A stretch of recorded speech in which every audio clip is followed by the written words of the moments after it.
Could you introduce yourself for the video, please? Yeah, I'm Joe Dominick, Mayor of Westminster.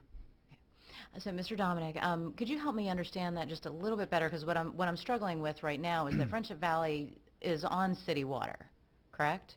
But it's outside of But the it's city limits. outside the city Correct. limits.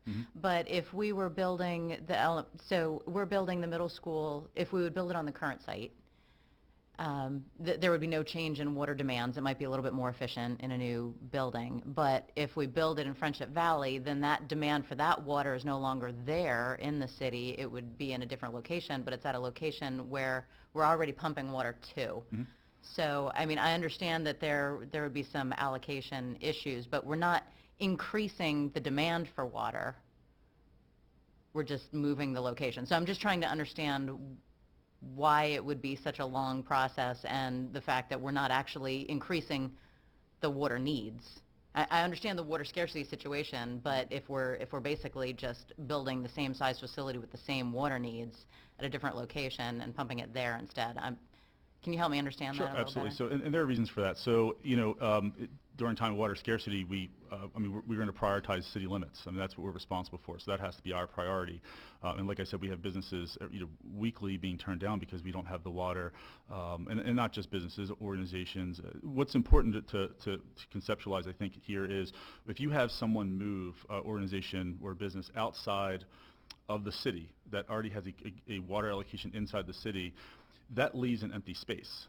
So we have water allocation allocated to properties to keep our properties full of businesses and organizations. If we started to treat outside the city the same as inside the city, people could take their water allocations out and leave the city with a bunch of empty properties. So that's why I want to explain why the policy is written the way that it's written.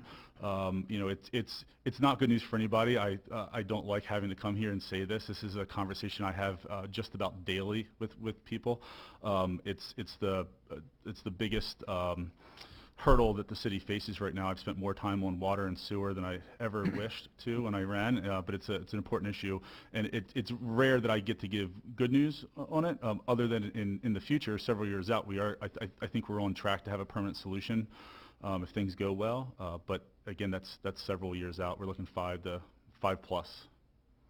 Aren't you working presently with the MDE to rectify this situation?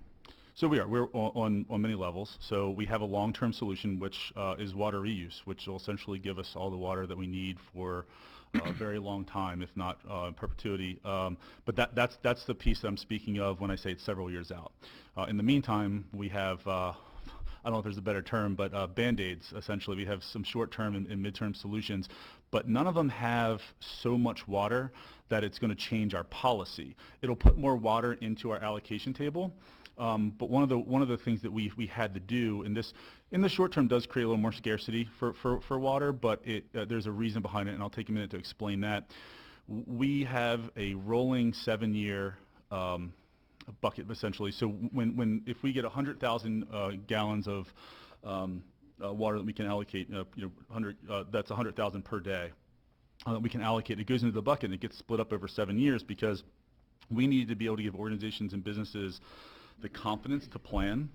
If we had water today, but they knew we might not have it next year, people that are planning things just like you're doing right here today couldn't plan because they wouldn't know if it's going to all be used up. So we had to create some kind of a plan where people knew what water was going to be available when. And so sometimes people come to us for water and we can't allocate it this year, but they're first in line for next year, or depending on what bucket they're in, maybe they have water allocated in 2021.